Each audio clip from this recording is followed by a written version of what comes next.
Hello, everyone. Welcome to the Grapevine Open Meeting of Alcoholics Anonymous. My name is Gail, and I'm an alcoholic.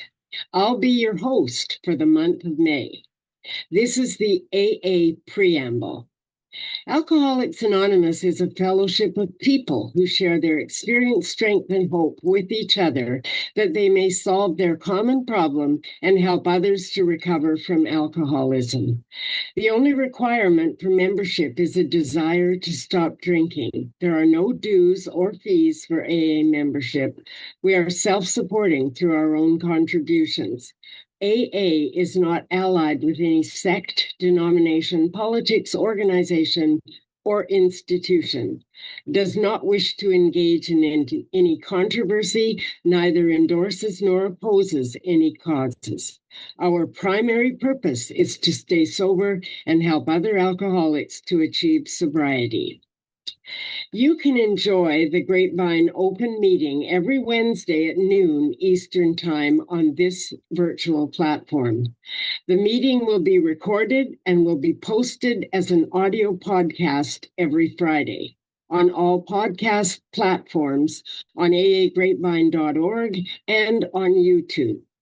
This is an open meeting. Everyone is welcome. We are glad you are all here, especially newcomers. If you are new to AA and want to learn more about our program of recovery from alcoholism, we encourage you to find an AA group in your area. Contact with group members will help you to find a sponsor and help you learn about the AA program of recovery from alcoholism. And today's Grapevine quote, which is very succinct, May the 6th, 2026. Happiness is not a station we arrive at. It's a way of traveling. And that's from May 1953.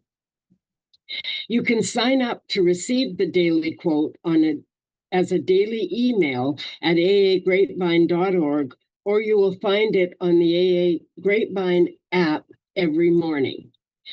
And here's an excerpt from this month's Grapevine magazine. It's an article called What Works for Me. A member takes a keener look at how we help alcoholics and what our primary purpose actually is. Tradition 5. Each group has but one primary purpose: to carry its message to the alcoholic who still suffers. And the excerpt is, Tradition 5 doesn't give me the right or the responsibility to try to persuade another alcoholic to stay in AA.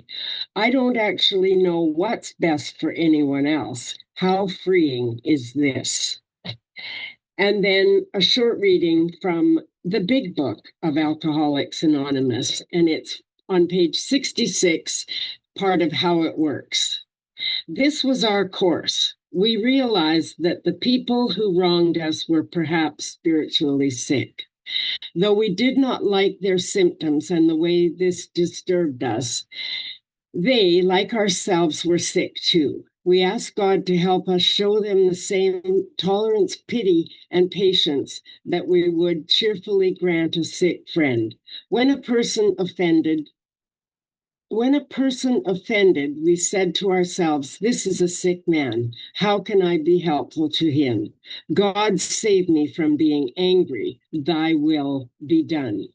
We avoided retaliation or argument. We wouldn't treat sick people that way. If we do, we could destroy our chance of being helpful. We cannot be helpful at all to all people, but at least God will show us how to take a kindly and tolerant view of each and every one. This is a two-speaker meeting. There will be no sharing by attendees. So please sit back, relax, and listen. We often hear it best to try and identify with the speaker rather than compare your story with theirs. I would like to first introduce my first speaker today, and it's Trish L. from Vancouver. Welcome, Trish. Thank you so much, Gail. And thank you for the incredible privilege of sharing with all of you today and for the loving invitation. And big thanks to Grapevine for just everything Grapevine. My name is Trish and I'm an alcoholic. And my sobriety date is February 19th, 1994. My home group is the Crescent Heights group of Alcoholics Anonymous in White Rock, British Columbia, which is about 40 minutes outside the big city of Vancouver. I sobered up in Vancouver. That's where my first home group was. I was a member of that home group for 29 years. So when I moved to White Rock, it was a bit of an adjustment for me to try and find a new home group. But nonetheless, the lessons I learned in my first home group have stayed with me, and I hope are carrying into White Rock. It's I have to say, 29 years with the same home group. It was wonderful for me. It was absolutely wonderful for me because I firmly believe, what I was like, oh my God, I was such a typical alcoholic. I was from the get-go. I firmly believe in the kind of genetic predisposition to alcoholism. I certainly all over my family. And there's one thing I like to do when I'm given the opportunity to share, and that's to kind of introduce you to my paternal grandmother, who was from Grand Falls, Newfoundland, and who was a pretty amazing woman in my book. And I didn't really get to meet her until I was in my early 20s because our families, my dad was Navy, my uncle was Army, my aunts were Air Force, my grandfather on my father's side was RCMP, Royal Canadian Mounted Police. So the families were zip, zip, zip, zip moving all the time. I didn't grow up with my family at all. So I didn't really get a chance to know my grandmother. I met her, I met her when I was a tyke, but I didn't get to know her. And when I met her, I was totally captivated by her. She was charming. She was witty. She was funny. She was really, really funny. She talked about things we did not talk about in our family. She talked about feelings. She talked about things that went wrong. She would talk about all kinds of things with an honesty and a compassion that was totally new to me. And that's what was so captivating. And, she also drank the world's worst tea and she chain smoked. And so I matched her smoke for smoke and horrible cup of tea for horrible cup of tea. I have not had a cup of tea since then. I was my tannic acid level for life.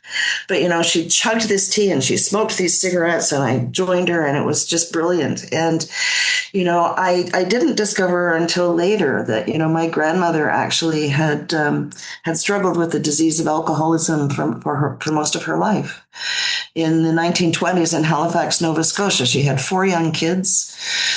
She had a fairly domineering husband with a very public job, a very public facing job. She would go on benders, and the solution then, right, was basically they'd send for her mother. Her mother would come and look after the kids while my grandmother dried out.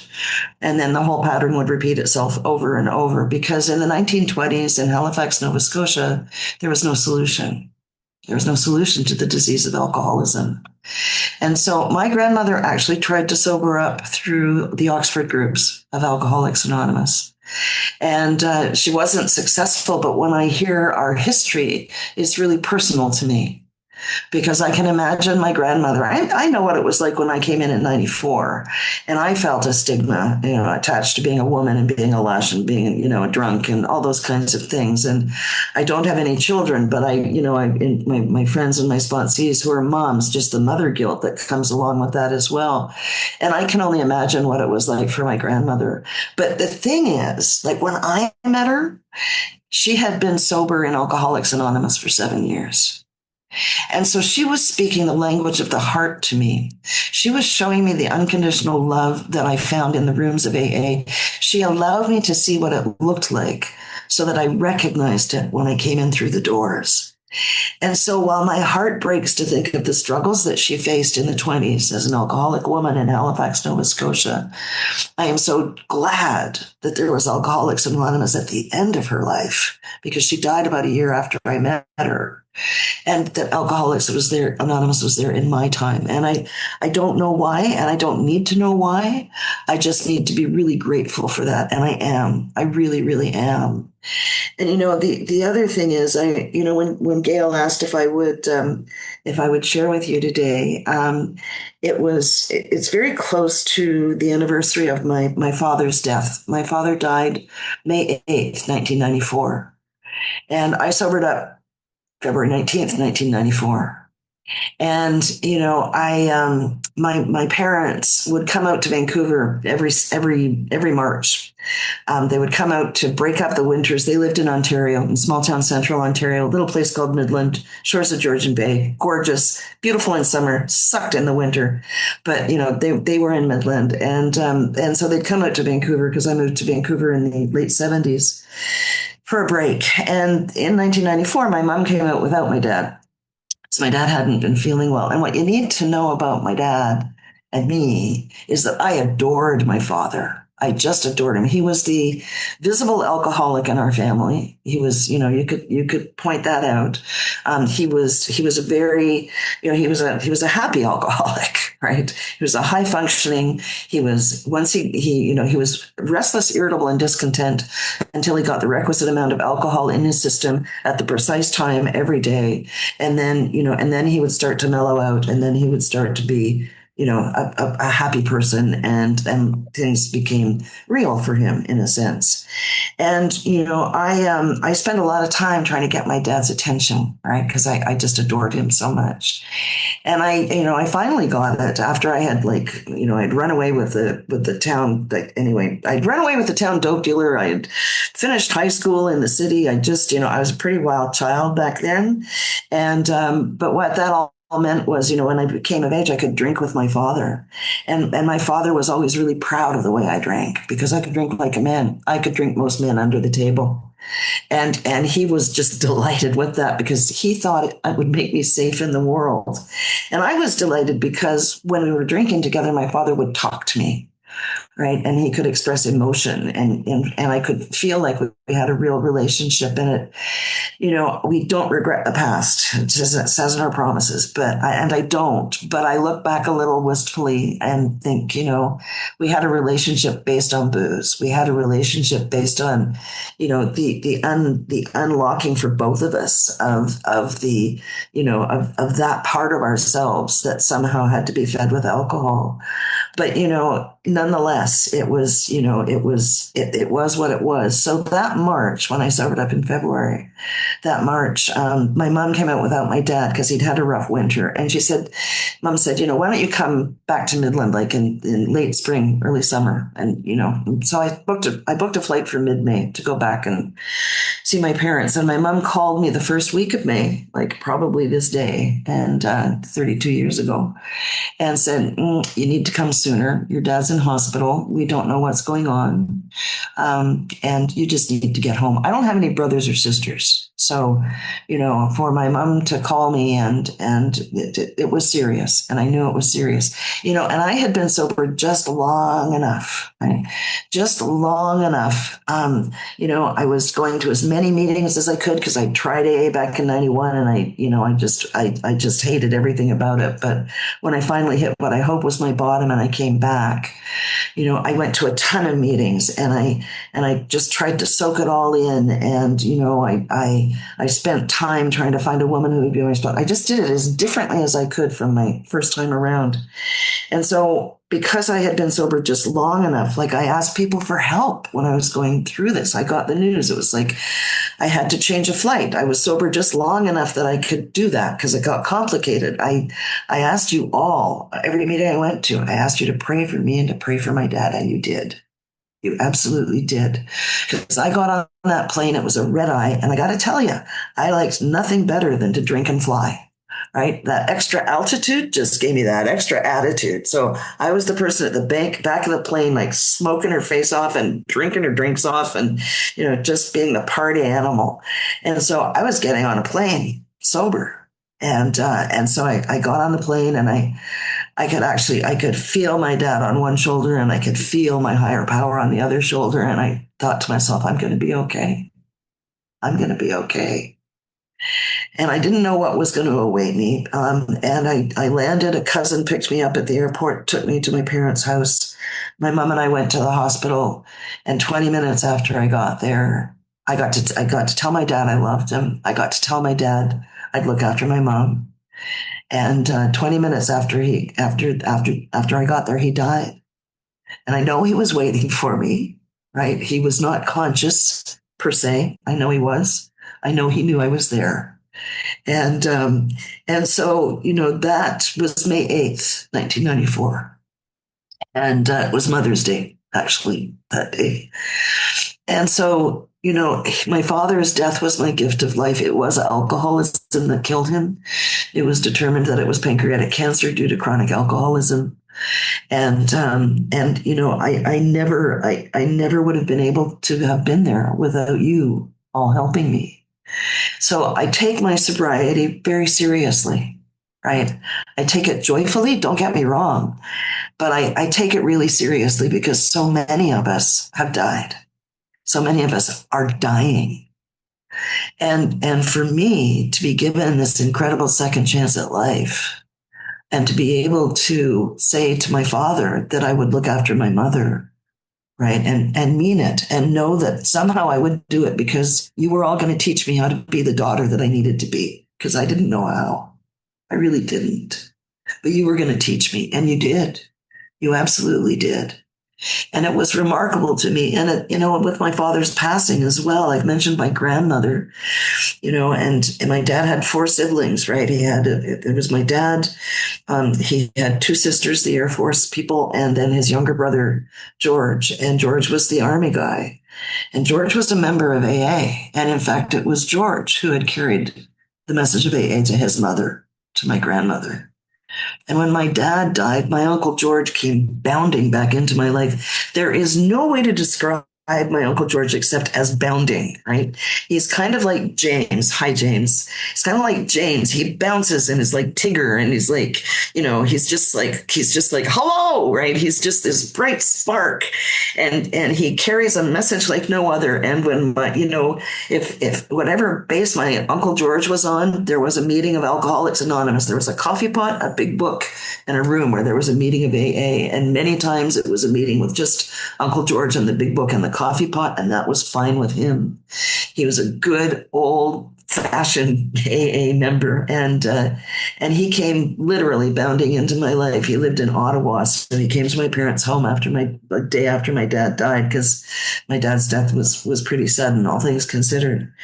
And he gave me this great big AA hug, which I recognized because I'd gone to enough meetings to recognize an AA hug. And then he did that long timer thing, and he kind of pushed me back, right? He pushed me, held me by the shoulders and pushed me back. And he said, how long have you been sober now, Trish? Because he'd been following along. And I said, weeks, I don't know, February 19th. And he said, you didn't drink today, did you? And I said, no. And he said, today was probably the worst day of your life, wasn't it? And he said, you lost your dad. And I said, yeah, yesterday. And I said, yeah, probably. And he said, and you didn't drink? And I said, no, I didn't. And he said, well, here's the news, Trish, like, you don't have to drink again. And no, one day at a time for Uncle George at this point, right? He was like all in. He said, you don't have to drink ever again. And I just kind of looked at him, and he said, but here's the thing. He said, you don't have to do it alone. And that was what melted the icy reserve, that tiny little part of my heart that had not thawed yet, had not totally embraced Alcoholics Anonymous and the members of Alcoholics Anonymous who were so willing to help me, because it came from my Uncle George. It came from this guy that I loved and adored. Like when we got together the few times as families, when we were posted close enough together, he'd take me swimming wherever I wanted to go swimming. He'd take me to Dairy Queen for breakfast and tell me that I could have anything I wanted, but if I didn't eat the whole thing, I had to have another. And I believed him.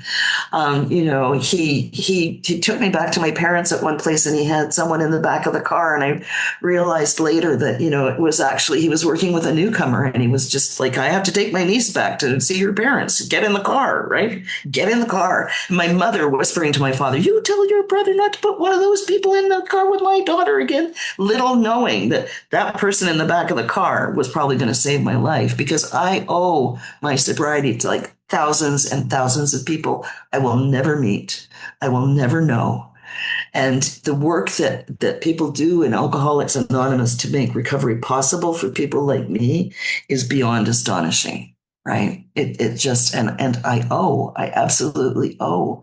And that's all part of it for me. You know, I promised, like I said, I promised. So Uncle George, right. And I was just like, yes. And I believed him. And so I was writing the script again, you know, like I had a tendency to do. And I thought, you know, I'm going to go back to Vancouver, kind of do some business stuff and come back to Ottawa. And Uncle George and I will go to all kinds of meetings and we'll beam around Ontario. And you know, it wasn't the way it was. My Uncle George passed away about a year after that. And, but I did meet every member of his home group, because every member of his home group was at his funeral.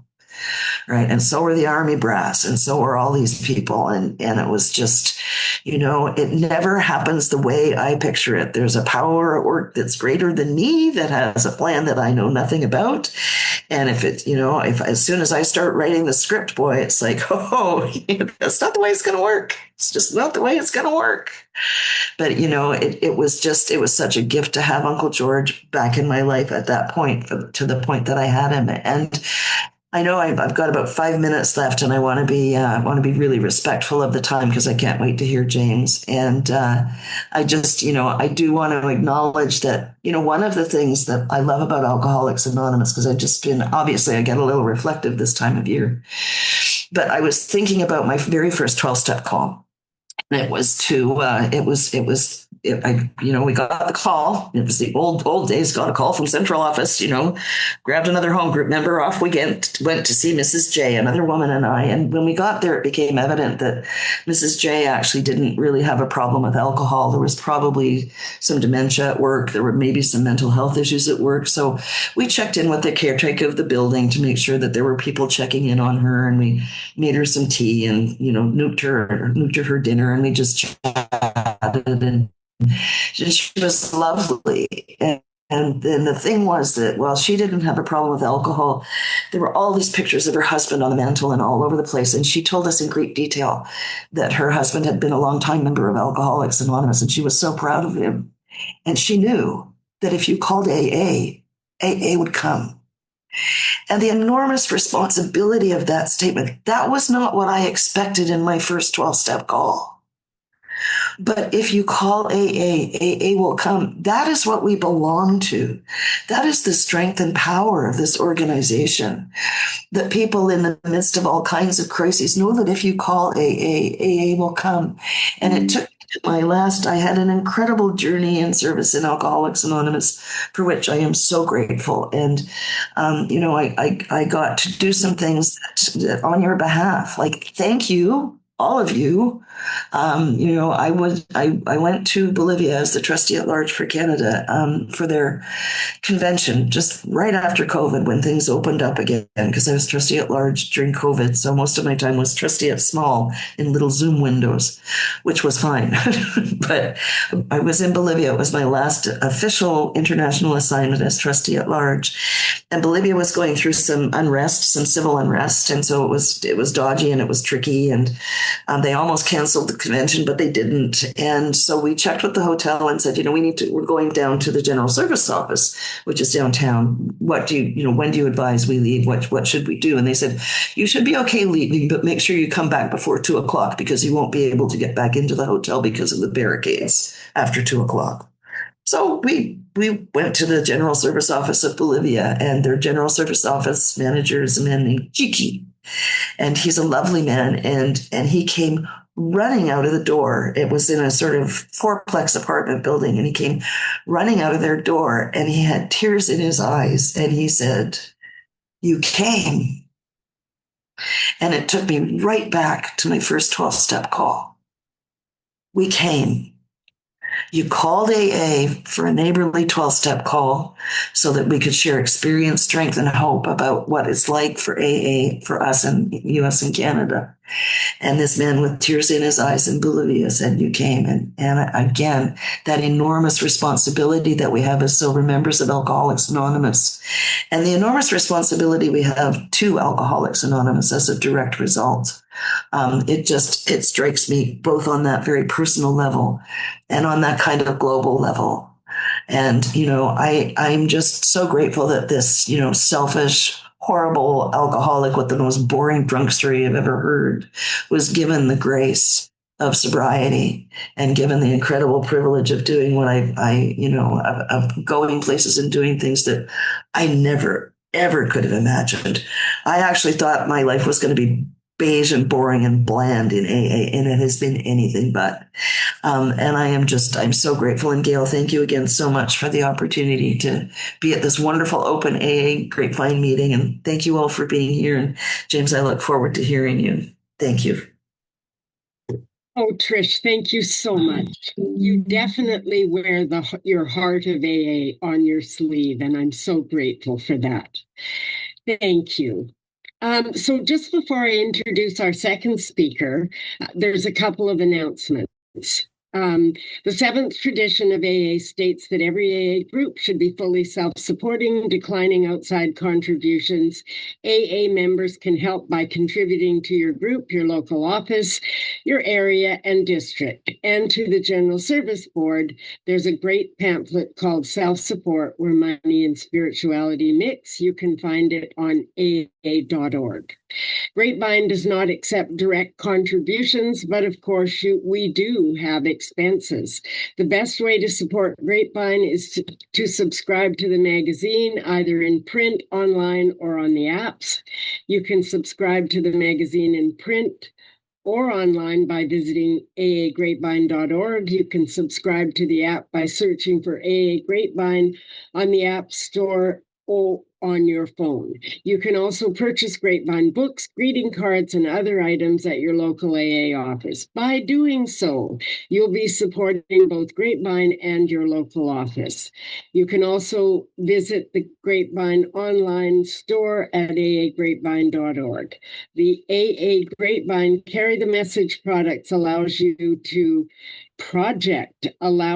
help us by helping others by providing magazine subscriptions to those who are incarcerated, hospitalized, living in remote areas, or stuck at home.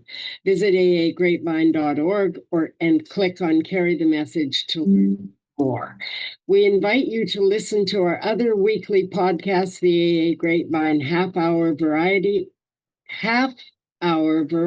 Hour, which is available for free on all podcast platforms or on aagrapevine.org.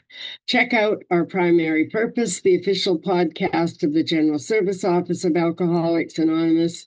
Tune in to hear AA's message continues to reach those who need it most.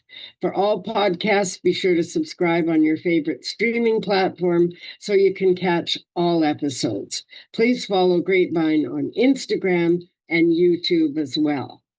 And now our second speaker. And James, I don't know you very well. I met you for the first time last October, but you strike me as a force to be reckoned with. And I'm grateful that you agreed to join us today and share just some of your story. So James, with no further ado, please take it away.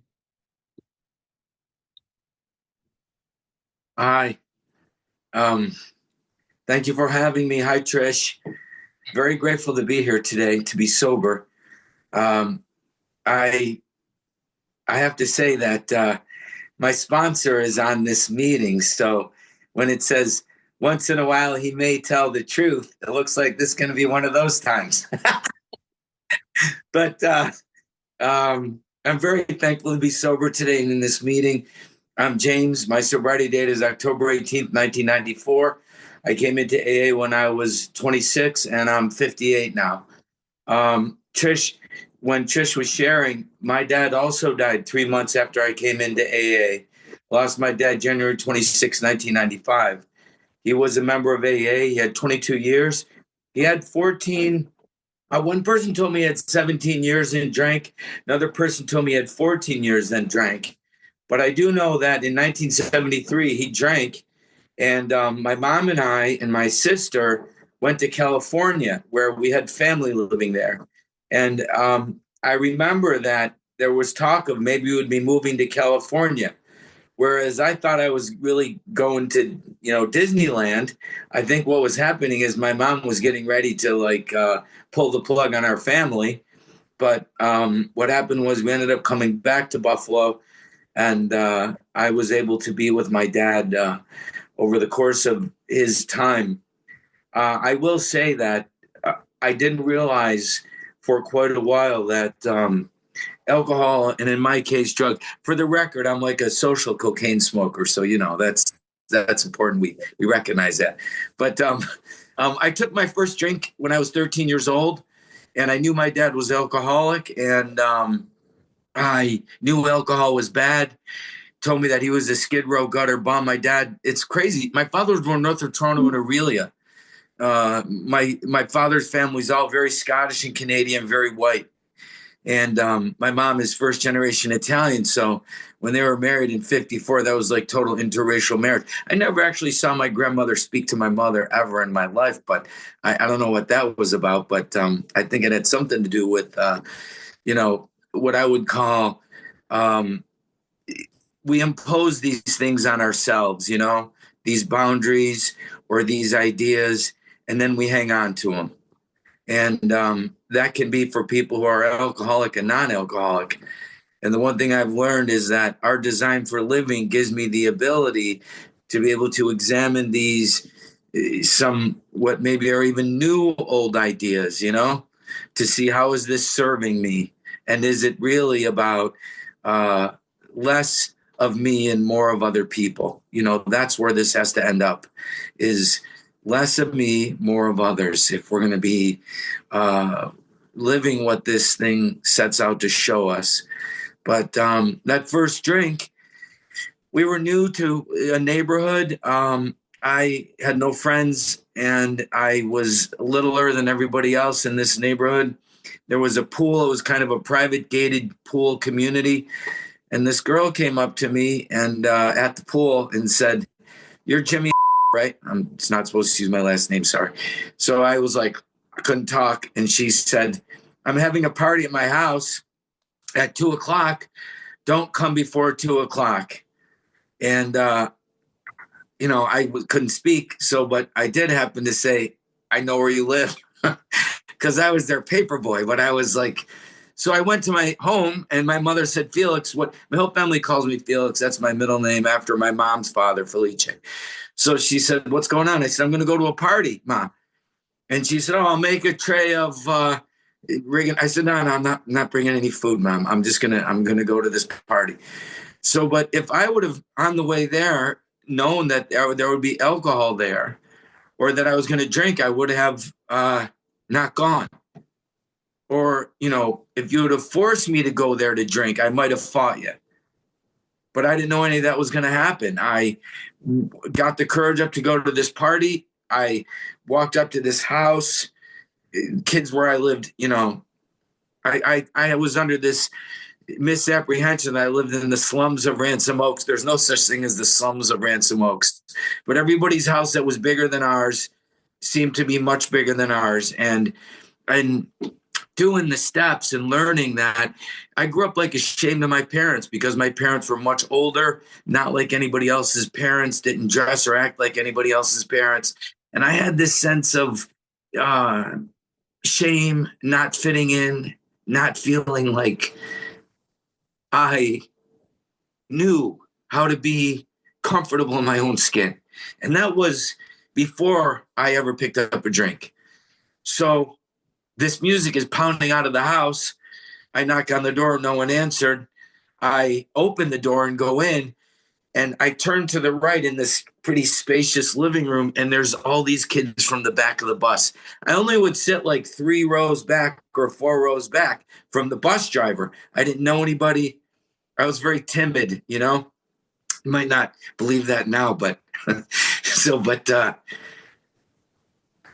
And I was a new kid. So these are the kids from the back of the bus, and they're all a lot older than me. And they start saying, "Oh, Jimmy," my last name, Jimmy's here. Jimmy's here. And I'm like, wow, they know me. And this girl comes up to me, which was this girl's younger sister, and hands me a glass. And in that glass is clear liquid and a lime. And she said, "Here, drink this." And I drank that. And that turned out to be a vodka gimlet. And in that moment, everything went away. The idea that I don't fit in, the idea that I'm a new kid, the idea that my mom does not dress like these other kids' moms. What I didn't realize was my mom was a senior dress buyer for the sample stores in Buffalo in the 50s. She went all the way through the whole phase of materialism, and just was like herself. And my dad, not the kind of guy that would throw a football with you, but very okay in his own skin. And I would say, "Dad, how come we never have a new car?" And he would say, "Because I'm not stupid, son." And I didn't know what he meant by that. You know what I mean? He worked for the Department of Defense his entire life. Could be a very severe guy. So we would get cars that were Ford LTDs or Plymouth Grand Furies or, things that came out of the motor pool. They were nothing like anybody else's parents. And all this, when that drink went down, that all went away. And, I've heard my worst day sober is better than my best day drunk. That's not my experience. That was an amazing day. I'll tell you right now. I was 13 years old. A lot of things started to happen. And these kids were all like, juniors, seniors in high school. And a very short while later, this girl was picking me up and taking me to school, in her Camaro. And I was this cool kid. And I started to use drugs at a very young age as well. And it led me to, 3 DWIs, a lot of fighting, a lot of arrests, a lot of, Trish, when you said how much you craved your father's attention, we would do anything to get our father's attention, I looked at that when I came into AA, and I realized that because my dad traveled so extensively for the government, he wasn't home very much. And I was resentful of that, but I didn't know that, and I missed him. So my solution, not knowing this was happening subconsciously, was to get in some very, very severe jams. And so one of the ways that I got my father's attention was to try to transport drugs over the border from Canada to America. And so that's how. That was an interesting moment where I got in the car with him after I told him what was going on, and he turned to me and said, "You're in extreme physical danger right now. Don't say one word to me, not one word." So I just rode real quiet to the Federal Building downtown, and got out, went up there. I met a woman, and she was with the Commerce Department. She asked me some questions, and she was looking at me like I was a piece of trash, And I realized that I had embarrassed my father. I don't think he wasn't a guy that could be embarrassed, but I felt like I was in the wrong spot. You know what I mean? And he didn't say a word to me. A man came to get me out of another room, said, "Your father's waiting downstairs." I walked around, the lock in his car clicked. I got in. He drove me to where my car was, clicked the lock, and I got out. And I didn't talk to him for a couple of more weeks. I let him cool off, But the idea is that once I got sober, I think, see, the what I would call divine symmetry and beauty of God's love is that he only gives us what we can handle in little eyedroppers. Because if I had seen what really alcohol and drugs had really cost me, I couldn't have lived with it. My dad, we weren't wealthy people, but he had dual citizenship. We had some racehorses. They would race at Woodbine, Greenwood, Fort Erie. And he would tell me, "Son, meet me across the river. We'll work." We had a little barn there, and of course, then they'd be at the backstretch when they were at that particular track. And he'd say, "Son, meet me over the river. We'll work out the horses and go to breakfast." I have no idea how many times my dad asked me to do that, but I can't tell you how many times I met him. 0 times. 0 times. See, it takes everything from us. and we don't even know it. So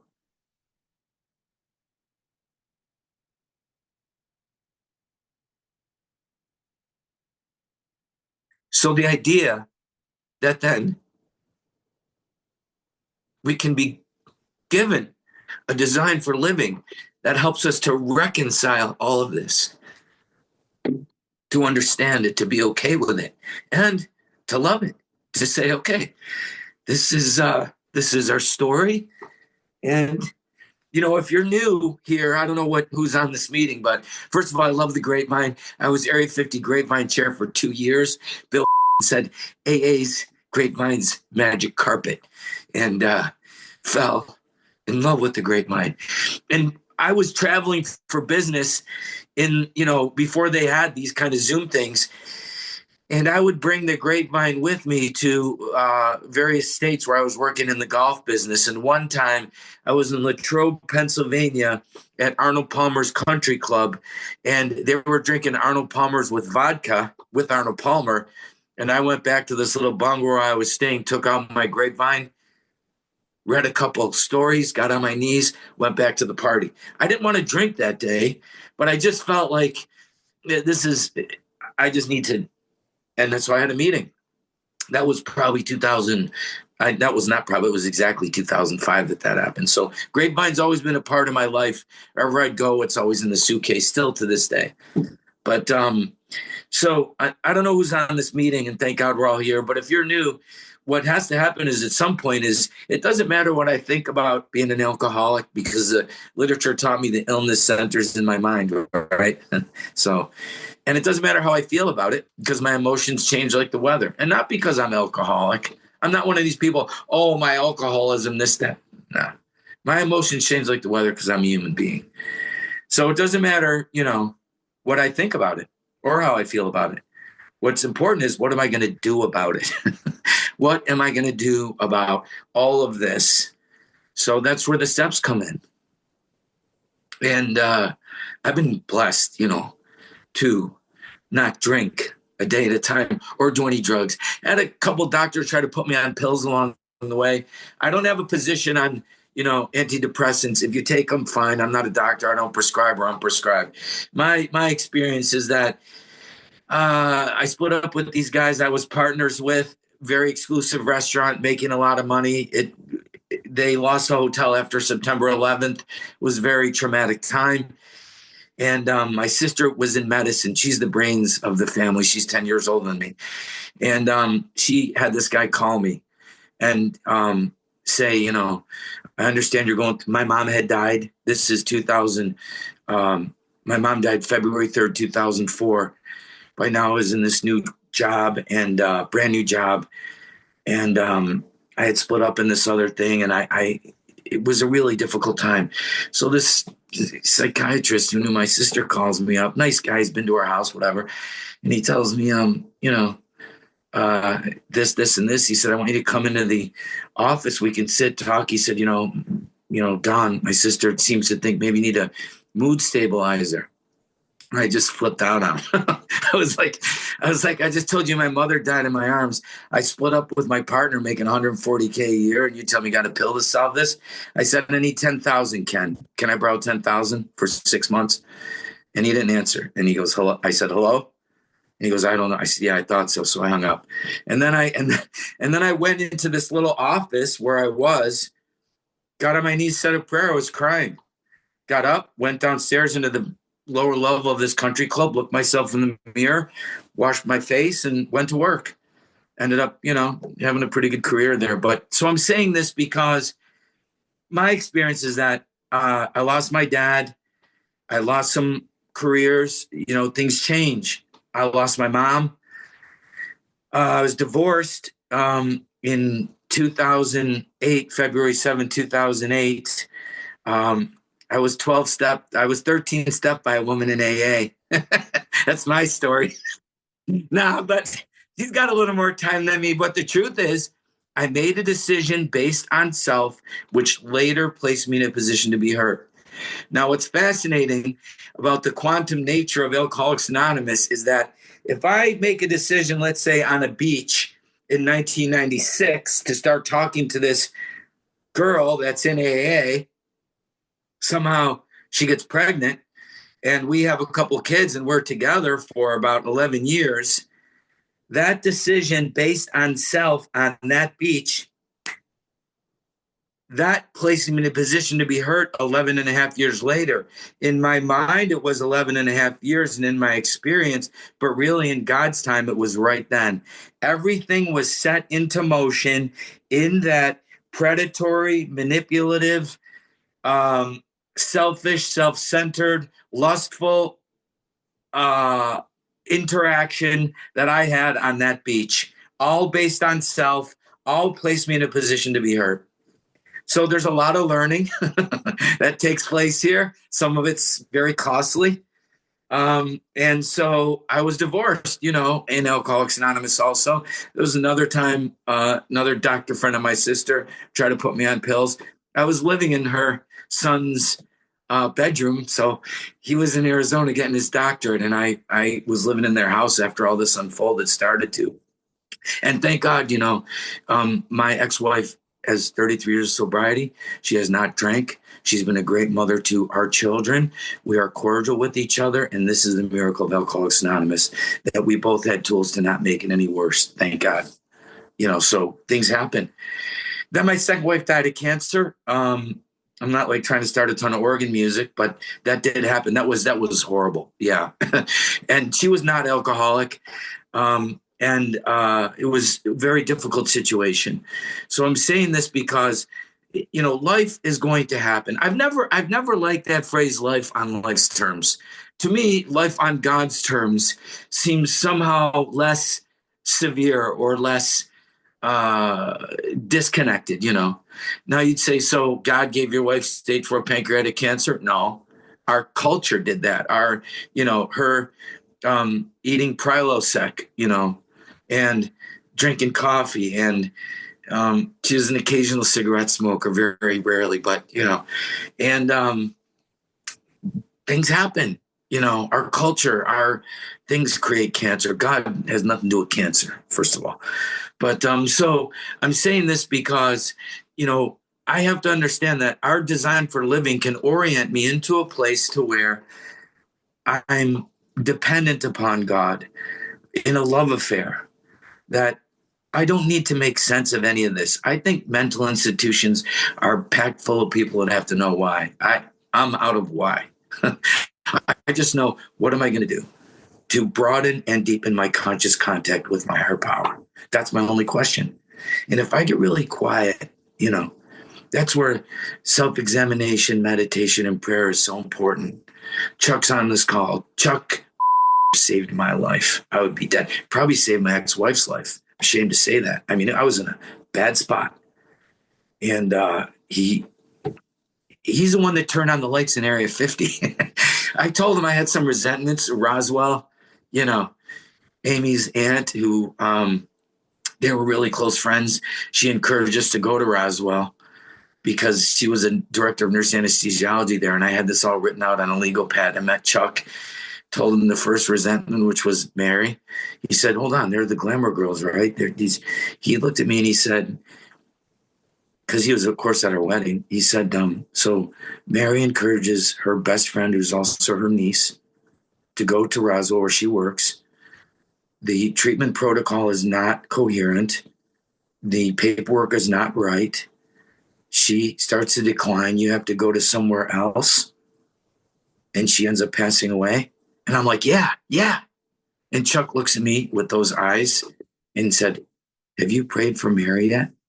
Have you prayed for her? Can you imagine what she must be going through? And I was like, And he said, I'm not here to talk about this. I'm here to talk about Area 50. Area 50 is dark, and you're going to be the next general service representative. He said, you're going to be the next GSR of the High Noon Group. Now, I was in AA 20 years at that time. Imagine that, 20 years. He said, you're going to be the next GSR of the High Noon Group. And I said, what's a GSR? I had no idea what that was. He said, General Service Representative, you're going to go there. I said, do we have to vote? He goes, nah, no one's going to know what it is. You're going to be the GSR. Start coming to the General Service Assemblies. Instrumental in getting our area, him and a bunch of other people involved. That's how I got to be GSR. Then I was DCM. Guys in Canada told me DCM stands for Don't Call Me. That was real. And then I became Grapevine chair, corrections chair. I was in a jail meeting this morning. That was pretty cool. It's a good meeting. Some guys are getting sober there, which is grace of God. Yeah, that's a miracle. And that's where grapevines come in so handy. Stacks of grapevines. So my third wife is Molly. I wonder if she might, Molly, if you're on here, hi, baby, I love you. She is the Class A non-alcoholic trustee of Alcoholics Anonymous, because my first sponsor, John, told me, wherever you are, you get the P.O. Box 459 to your house. That's what he would do, just like that. And so I'm like, that was 1995. He never said read them. Okay. I don't really, but Molly read it. Yeah, Molly read it.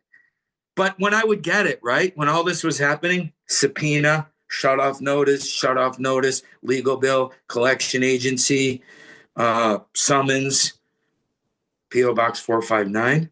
Okay, I'm in AA. It's a 459. I know where Riverside Drive is and the Grapevine. So it was with me. Then we got a house together, and Molly read it. And she said, they're looking for Class A non-alcoholic trustees. You think I should apply? I'm like, yeah, go ahead. Never even thought of it for another 3 months. And then Molly told me, that board is still vetting me. They're asking for credentials, and, there's quite a vetting process, and there's some communication. And I said, Mom, what are we talking about? Because I forgot that she told me that. And also she's on other boards. So she's like, AA. I said, wow. So then it got to like 24 to like 12 to 8 to, I think, to 6 to 4. And then I prayed, and now she's on the board, and this is a miracle. And we were friends since 2009. So Alcoholics Anonymous, is the fabric of my life has been constructed by this design for living, which is based in, when Chuck and when I first went to his office, we sat down, and he put a box of Kleenex between us.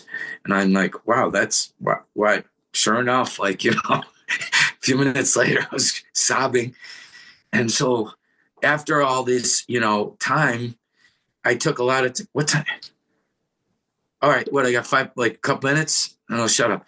So I'm in his office, and so I tell him, he's a lawyer, a real lawyer, right? So they charge big money. So I'm like, so people like me streaming out of your office every day, and you just, when do you work? When do you make money? He looks at me with this insane look, and he goes, James, it's the power. It's the power, James. And I'm like, wow, this guy's weird. I was 13 years without a drink, and I was not surrendered. You see what I mean? I didn't understand that this power actually could flow through us, provide more than we could ever dream of, create a life that my diseased brain can never imagine. But Chuck was living in the middle of it then. And so, but it was time to get out of his office, and because he had other guys waiting. I'm like, oh my God. So I go to his, we're walking out toward the door, and he goes, hey, can I show you something? And he turned to page, I think, 89 in the 12 and 12.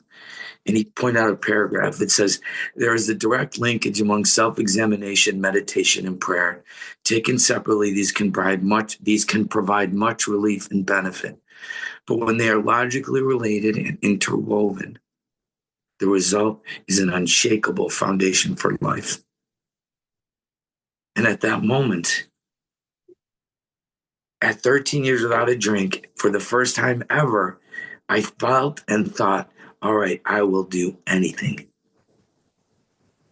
And self-examination, meditation, prayer, participation in general service, and that's how it goes. So this is my story. Thank God I'm sober. Thank God we're all here.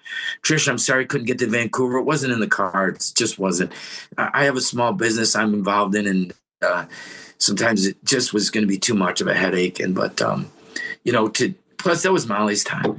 But the one thing I do know, which I'll shut up after this, is that, these old timers, there was Polish Richard when I first got here, and he would say, I'm the alcoholic. I'm the problem. The problem is me. I wake up in the morning. I go to bed at night. The only one in between there is me. I am the alcoholic. I'm the problem. And I would hear this and I think, this guy's been here 30 years and he's still the problem. That's sad. See, couldn't hear. And then Happy Bernie. That's how I'm Happy Bernie, happy alcoholic. Always happy. Really bothered me, And he would point at me and say, you have a great day now, unless you make other plans. And I'd be like, yeah. But these men, they knew. They understood. It is a beautiful day unless they make other plans. And so the self-examination, the meditation, and the prayer are designed for living. Ensure that it's not my plan, it's God's plan. And in that place, we relax and take it easy. We don't struggle. Fourth dimension stuff, So that's enough out of me. Love you all. Thank God for AA. James, thank you so much. I know our paths are going to cross again, and thank you for being here. Thank you, Trish, for being here. Absolutely. Yeah. No mistakes. Absolutely never a mistake. So please let your friends know about our meeting. This is an open meeting, so it is also ideal for friends who want to learn more about Alcoholics Anonymous. Keep this in mind when doing cooperation with the professional community or public information work. And I would like to now invite Trish to close our meeting with prayer of her choice. Thanks very much, Gail and James. Thank you so much for your story. Thank you all for being here. And please join me in the serenity prayer. God, grant me the serenity to accept the things I cannot change, courage to change the things I can, and the wisdom to know the difference. Thank you all, and see you on the road of happy destiny.